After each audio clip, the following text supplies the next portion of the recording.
안녕하세요. 이 구역의 김은희 자매입니다. 제가 지난 일요일 날 목사님께서 요한복음 6장 말씀으로 우리가 정말 삶 속에서 일어나는 일들에 대해서 어떻게 하나님하고 응답받고 하나님의 은혜 가운데 사는 부분에 세밀하게 말씀하셨는데, 제가 1월 21일 날 이 말씀으로 목사님이 굉장히 세밀하게 말씀을 하실 때 제가 그때 굉장히 그 말씀이 사모가 됐었거든요. 근데 저희 남편이 박문철이고요. 1월 25일 날 몸이 안 좋아서 병원에 갔더니 폐암이라고 합니다. 그래서 아주 절망적으로 얘기를 했어요. 그러니까 얼마 안 남은 것처럼 얘기를 해서 근데 지금 돌아보면 하나님이 제 삶에서 미리 말씀을 주셔가지고 제 마음을 이렇게 먼저 잡아주셨다는 생각이 들어서 너무 감사하고, 지난주 일요일 날 또 같은 말씀을 하나님이 주셨는데, 뭐랄까 한 5개월 만에 한 사이클을 돌고 다시 하나님이 저에게 그 말씀을 주셨거든요. 저희 남편은 되게 건강한 사람이고요, 성실하고 폐암 외에는 고혈압도 없고 당뇨도 없고 뭐 아무런 증상이 없음. 심혈관 나이 57세. 근데 폐암이고 너무 절망적이었고 응급실에서는 3개월 내지 6개월이라고 하는데 텔레비에 나오는 드라마에 나오는 그런 소리를 제가 들었습니다. 근데 제가 참 신기한 게 그 목사님이 주신 그 말씀이 있으니까 그게 별로 그렇게 촐랑거리지 않았고요. 그 다행히 또 제가 또 사모님께 한 일주일 전에 제 남편이 몸이 많이 안 좋습니다, 살이 많이 빠졌습니다 그랬을 때 사모님이 살이 빠지면 안 좋을 텐데 하고 제가 기도 부탁을 드렸었거든요. 근데 그러고 나서 그런 얘기를 들었을 때 제가 바로 사모님께 말씀을 드렸고, 사모님이 이건 하늘이 주신 기회라고 이렇게 딱 말씀하시는데 제가 딱 소망이 되더라고요. 그리고 네가 뭘 하려고 애쓰지 말고 병원에 있으면 내가 목사님들을 보낼 것이고, 그때 목사님 안 계셨는데 목사님 오시면 우리가 갈 거라고. 근데 그 말씀이 저한테는 제가 할 일이 없다는 말씀으로 들렸고, 사모님이 그 주신 그 마음이 제 마음에 딱 뭐 어떻게 되나 이식된 것처럼 그렇게 해서 있었는데, 너무 신기한 것은 그리고 나서 저희들 응급실에 있었는데 입원실에 가려고 기다리는데 하루를 기다려야 됐어요. 근데 제가 그때 그 외국인 예배에 제가 참석을 하면서 전도부에 있는데, 그날 카톡을 사실 오픈한 지 얼마 안 됐는데 그 카톡을 그냥 딱 열었더니 1월 20일 날 제가 너무 이제 사모됐던 그 목사님 그 말씀이 전문이 올라와 있는 거예요. 그래서 내가 깜짝 놀라서 우리 남편에게 다 읽어줬어요. 그랬더니 우리 남편이 다 듣고 나서 내가 그랬어요. 여보, 당신이 이런 은혜를 입으려면 구원을 받아야 돼. 그랬더니 나 다 알고 있었는데 뭐 처음부터 알고 있었지, 내가 교회만 안 갔지, 그러는 거예요. 그러면서 그다음부터 남편이 말씀을 다 듣는 거예요.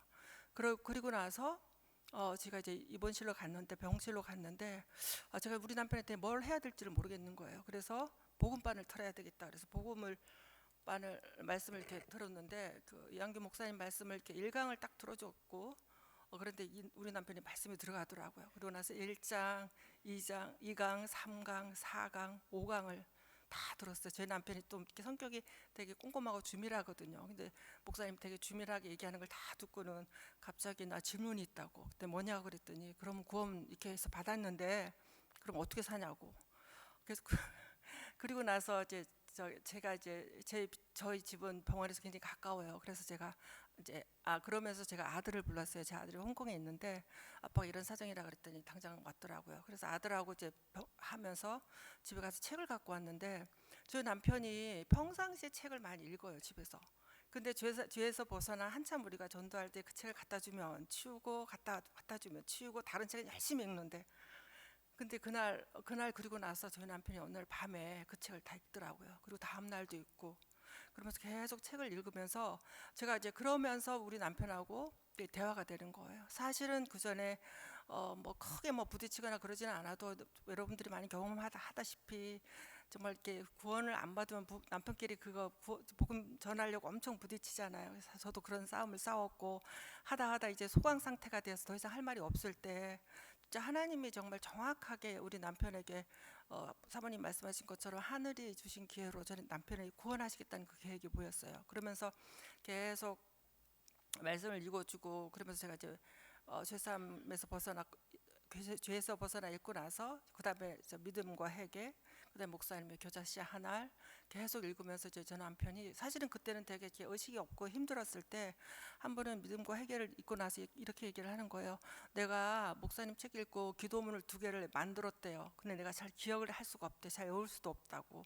근데 너무 그러면서 나한테 나 좀 기도 좀 해달라고 그렇게 하면서 하고, 그렇게 이제 저희 남편이 그러니까 계속 한 달 동안은 제가 이제 무슨 생각이 드냐면, 아까 처음에 서두에 이렇게 말씀하셨잖아요. 행복 가운데 눈 뜨고 소망 가운데 잠든다고, 행복 가운데 잠들고 소망 가운데 눈 뜬다 하셨는데, 제가 우리 남편이 암인데 우리 남편하고 행복한 거예요. 내가 처음으로 그랬어요. 여보, 당신 행복하냐고 그랬더니 자기가 행복하대요. 그러니까 제가 생각해 보니까 행복이라는 게 뭐냐면, 소통되지 않음이 지옥이고 소통됨이 행복이더라고요. 그 남편하고 그냥 저희 남편이 뭐 성실하니까 특별히 막 그런 기간도 있었지만, 사실은 마음에서 안 통하니까 이렇게 벽 같은 게 있었거든요. 이 사람이 구원받고 나니까 그냥 그게 뻥하고 뚫리면서 남편하고 하나가 되고, 진짜 너무 이렇게 이제 행복하다는 이제 그런 생각이 들었어요. 그렇게 하면서 저희 남편이 한 달 정도 이제 치료를 받고, 이렇게 수술하기도 너무 많이 지났고, 되게 절망적이었지만 한 달 정도 지나고 나서 제가 이제 우리 남편이 우연히 친구에게 쓴 그 내용이 있어서 제가 읽어드리려고 그럽니다. 이제 항암을 막 시작한 단계라 몸이 견딜 정도로 그닥 막 힘들지는 않고 견딜만 하다. 정확한 병의 상황을 알게 된 지 이제 2달여가 되어가 돌아보니, 그동안 내가 살아온 삶의 많은 부족과 결핍, 나 자신이 무가치한 존재임을 느끼게 됨과 동시에 육적인 부분보다는 영적인 부분에 관심과 애정을 더 갖게 되는 계기가 된 것 같다. 따라서 분당 서울대병원에 입원한 첫날, 그날의 오래전 미국 근무 때부터 머릿속으로는 그 이유와 과정부터 소상히 알고 있었지만, 강박한 마음으로 인하여 받아들이지 못하고 있었던 죄사함의 구원을 마음으로 받아들여 하나님께 값없이 주시는 구원을 바로 받았고, 하나님께서 내 마음에 보내준 성령의 인도에 따라 예수님께 기도할 수 있는 영적 쉼을 가지게 된 것 같다. 친구에게 이런 내용을 쓴 거에서 내가 너무 놀랐는데, 그리고 나서 제가 이제 우리 남편한테 이제 대화가 되니까 내가 남편한테 일렀어요. 우리 아들이 홍콩에 있는데, 여보, 지용이가 교회를 안 가. 그랬더니 우리 남편이 그래, 내가 얘기할게. 그리고 나서 우리 남편이 이제 얘기를 하는데 다 녹음을 했는데, 제가 그거는 진짜 평생 잊어버리지 않을 것 같아요. 우리 아들한테 내가 죄에서 벗어나 이거 봤더니 그게 죄사함과 거듭남의 비밀과 똑같더라. 그러니까 옛날에 그 책을 읽었던 거예요. 저도 사실은 몰랐는데, 그리고 나서 구약 시대 이래서 죄가 사해지고, 신약 시대 이래서 죄가 사해졌는데 내가 이제 구원을 받은 것 같다. 그리고 나서 목사님 말씀하시는데, 목사님은 우리가 생각할 때 큰 죄가 아니었는데, 목사님은 그 죄책감으로 성경 안에서 죄사함의 구원을 발견하고 그거를 전파하셨는데, 처음에는 사람들이 알지도 못하였고 알아주지도 않았다. 그런데 세월이 지나면서 이제는 이단식으로 엄청 핍박을 받은데도 불구하고 목사님은 그것을 끝까지 지켰다. 그러면서 또 강조하면서 막 힘주며 말하는 거예요. 끈질기게 지켰다고. 2번을 얘기를 하는데, 내가 어머나 깜짝 놀래. 그 짧은 시간에 목사님에 대한 삶을 이 사람이 한 번 이렇게 마음에서 거쳤다 싶으니까 너무 감사하면서, 그리고 내가 목사님을 너무너무 존경한다. 우리 아들한테 그러는 거예요.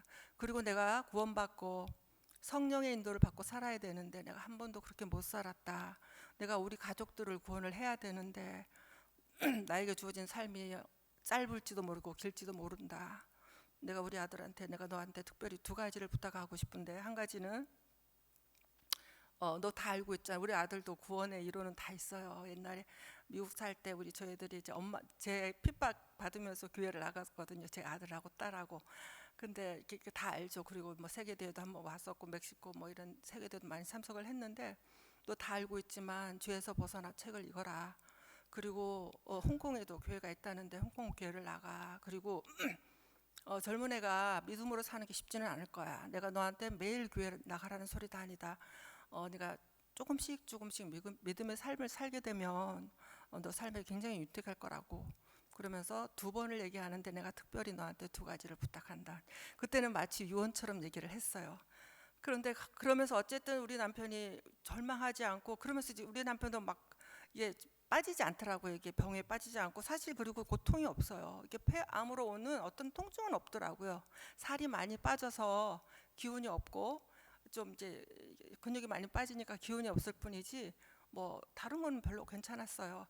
그러면서 한 달을 이렇게 지내고 저희 남편도 이제 되게 식사도 잘하고 몸무게도 많이 늘고 운동도 막 가다가 드디어 두 달 만에 이제 대상포진이 왔어요. 근데 저도 몰랐죠, 대상포진이. 왜냐하면 저도 항암 암 환자 경험이 없어요. 그래서 저도 암 환자 보호자로서 이제 적응해 가는 과정인데 이렇게 항암을 하면 3주 텀으로 항암을 하거든요. 그러니까 2주가 되면은 이제 그게 약기운이 돌면서 되게 몸이 힘들대요. 근데 그 세 번째 항암하고 나서는 이 사람이 유난히 이렇게 힘들다고 그러더라고. 그리고 갑자기 까칠이 아저씨가 됐어요. 말 시키지 말라고. 난 너무 아프다고. 나 평생 이렇게 아플 수가 없다고. 그래서 내가 이번에는 좀 약이 센가 그렇게 했었는데, 어느 날은 한참 지나다가 여보 내가 도저히 안 되겠어. 근데 열나면 응급실에 가야 되는데 응급실에 가자고. 근데 그날이 4월 10날이에요. 이제 선거 날인데 나 오늘 선거 투표해야 되는데 싶었는데, 이제 아침에 가는데 우리 남편이 그래도 그 아픈데도 여보 근데 저 투표하고 가자. 그래서 투표까지 하고 갔는데 갔더니 이제 대상포진이더라고. 근데 이 사람이 대상포진 오면서 거의 한 달을 침대에 누워 있었어요. 밥도 안 먹고 싶대. 왜냐하면 나중에 보니까 이 배 쪽으로 왔기 때문에 안 보였던 거죠. 저 자기도 몰랐고 그게 확 순식간에 퍼지더라고. 그리고 너무너무 아프대 배가. 근데 뭐 그냥 또 항암 그 부작용 때문에 아픈가 보다 했는데 그게 아니고 아마 그 대상포진 때문에 아팠던 거죠. 그리고 나서 거의 한 달 동안은 밥도 잘 못 먹고, 그러니까 살이 그렇지 않아도 빠졌는데 살이 쏙 빠지고 침대에서 꼼짝을 안 하는 한 달 동안. 그러니까 저도 이제 이건 뭐지 심란한 거죠. 이건 뭐지. 근데 뭐 그때가 절망하진 않지만 저도 이게 어떻게 할지를 모르겠는 거예요. 그래서 이제 그랬는데 제가 이제 마침 저랑 작년에 연결된 그 송경옥 씨라고 진선마가 어느 날 갑자기 자기 이제 목사님한테 교제를 좀 하고 싶다고 연락이 왔어요. 그래서 그렇게 하면 약속하라고. 그리고는 이제 혼자 뭐 가도 되겠다 생각했는데, 참 그때 지금 돌아보니까 제가 이제 병원에서 나와서 우리 남편이 좀 건강하면 교회 와서 목사님한테 직접 가서 이제 기도받고 싶은 마음이 있었거든요. 근데 대상포진 오면서 더 이제 상황이 안 좋아졌는데, 그날 내가 무슨 생각이 드냐면, 목사님한테 내가 이 자매랑 이 사람이 같이 가서 내가 목사님께 기도로 우리 남편한테 기도 부탁을 해야 되겠다는 생각이 드는 거죠. 그래서 이제 그 진선바랑 같이 가서 목사님 교제하고 나서 저도 목사님 제 남편이요 이래 해서 이렇게 하고 지금 도상포진 때문에 너무 힘듭니다 그랬어요. 그랬더니 목사님 한참 들으시더니 문제가 뭡니까 그러시더라고. 이제 우리 남편이 그때 딱 두려움이 온 거죠. 대상포진이 오면서 암은 안 무서운, 암에 대한 두려움은 얘기한 적이 없는데 대상포진이 너무 두려운 거예요. 그러면서 이 사람이 재발할까도 두렵고 하여튼 너무너무 아팠대. 나는 모르겠는데 대상포진이 그렇게 아프대요. 그래서 제가 목사님 두려움이요 그랬더니 목사님이 알았다고. 그러고 전화를 우리 남편, 제가 나오면서 여보 목사님 전화하실지 모르니까 당신 전화기 잘 붙들고 있으라고 그렇게 당부하고 나왔거든요. 목사님이 전화를 교제해 주시고 기도해 주셨는데, 너무 신기한 거는 그날 내가 집에 왔더니 그날 한 달 동안 꼼짝도 안 하던 남편이요 갑자기 일어나더니 컴퓨터를 하는 거예요. 난 그게 너무 신기한 거죠. 일요일 날 또 하루 종일 또 컴퓨터를 하는 거예요. 몇 시간을. 그러면서 이제 이 사람이 이제 걸어 다니기 시작하고 밥을 먹기 시작하면서 최근에 한 열흘 전부터는 이제 나가자고. 왜냐하면 이제 걸어야 되니까. 그래서 저랑 같이 여보 우리 남편은 되게 성실해서 한량이 아니에요. 그래서 내가 당신이 할 일은 한량처럼 살아야 된다고. 그리고 밥 잘 먹고 잠 잘 자고 당신 그거 할 일이 당신 그거밖에 없다고. 그러더니 그러면 내가 뭐 먹고 싶은데 나가자. 그래서 근처에 이제 먹고 싶은 거 가서 먹고 이제 걷고 탄천 걷고 이렇게 오거든요.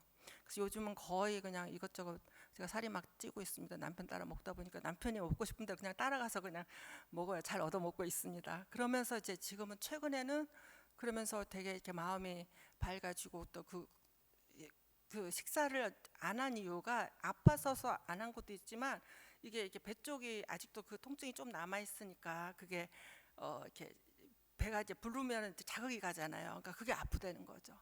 그런데 이제 그러면서 이제 내과 우리 병원 바로 근처에 이제 영양제를 좀 맞아야 되겠다 싶어서 갔는데 선생님이 그거 무조건 먹어야 된다고. 암 환자가 목사님과 똑같은 소리. 암 환자가 안 먹으면 어떡하냐고. 무조건 입에 집어넣으면 위가 소화를 시키기 때문에 먹어야 된다고. 그리고 환자처럼 누워 있지 말라고. 놀러 다니시고 그러시라고.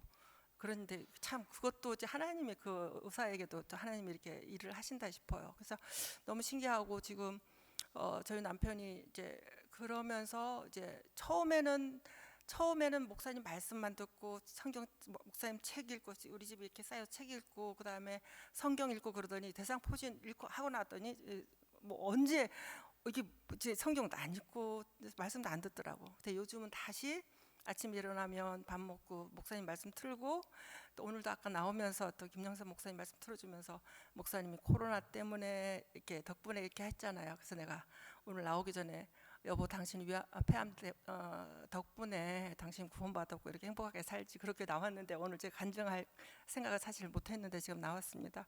그러면서 제가 이제 우리 남편 카톡에 우연히 이렇게 상황을 이제 우리 남편의 마음을 한번 이렇게 볼 수 있는 기회가 있어서 이제 한번 소개를 해드리겠습니다.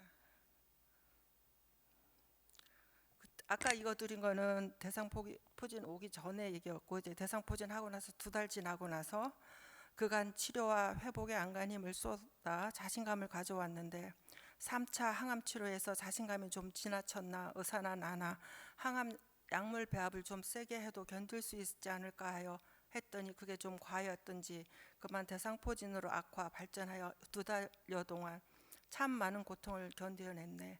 이제 많이 해결되었는데 그러는 동안 치룬 식사 섭취가 잘 안 되었던 결과로 초래된 체중 하락을 끌어올리는 데 애를 쓰고 있다. 그간 하나님의 은혜와 국률에 많이 기대고 있는 나 자신을 보면 믿음의 기본 틀이 점차 성장하여 커가고 있음을 느낄 수 있어 이 또한 큰 소득이 아닌가 싶다.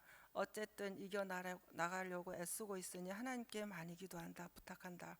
이게 서로 다른 친구들한테 한 내용이에요. 그리고 나서 6월 초에 이제는 내 삶을 끌고 감에 있어 나 자신 자신 스스로가 아무데도 쓸데없음과 얼마나 나약한 존재인지 깨닫고 하나님께서 값없이 주시는 죄사함의 구원을 받고 마음에 예수님을 받아들여 하나님을 의존하면서 성령님을 쫓아 사는 삶의 변화를 모색해보고 있다.